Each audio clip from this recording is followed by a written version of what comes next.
இது வந்து கடலைப்பருப்பு கூட்டு. நான் அதுக்கு வந்து கடலைப்பருப்பை வந்து கழுவிட்டு மஞ்சள் தூள் போட்டு வச்சுருக்கேன். இப்போ குக்கரில் வச்சு இது ஒரு 2 விசில் விட்டு வேக வச்சுக்கலாம்.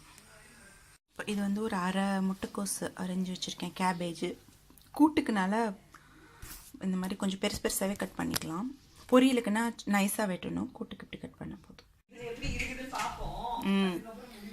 அப்புறம் இதில் 2 தக்காளி, கொஞ்சம் தேங்காய், பச்சை மிளகா, 3 பல்லு பூண்டு, கொஞ்சம் சோம்பு, இது எல்லாத்தையும் அரைச்சிக்க போகிறேன். இப்போது இதில் வந்துட்டு முட்டைக்கோஸ் போட்டிருக்கேன். இப்போ இந்த அரைச்சதையும் இதில் ஊற்றுறேன்.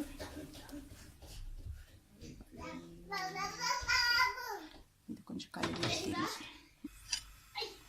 இப்போ இதெல்லாம் போட்டாச்சு, அரைச்சதெல்லாம் ஊற்றியாச்சு. இதில் உப்பு போட போகிறோம். இப்போது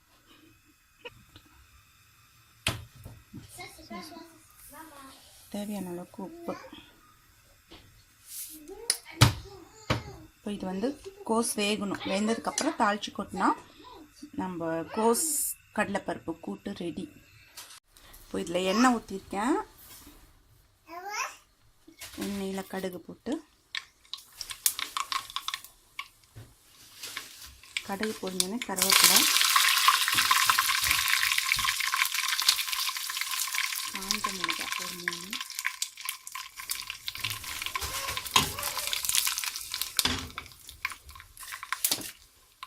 அதில் வெங்காயம்,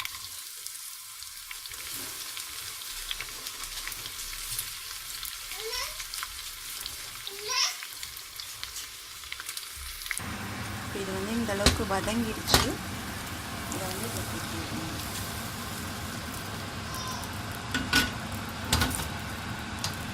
நம்ம கூட்டு ரெடி. ரொம்ப நல்லாயிருக்கும். இட்லி தோசைக்கு கூட வச்சு சாப்பிடலாம். ஏன்னா நம்ம தக்காளிலாம் அரைச்சி ஊற்றிருக்கனால ரொம்ப நல்லாயிருக்கும்.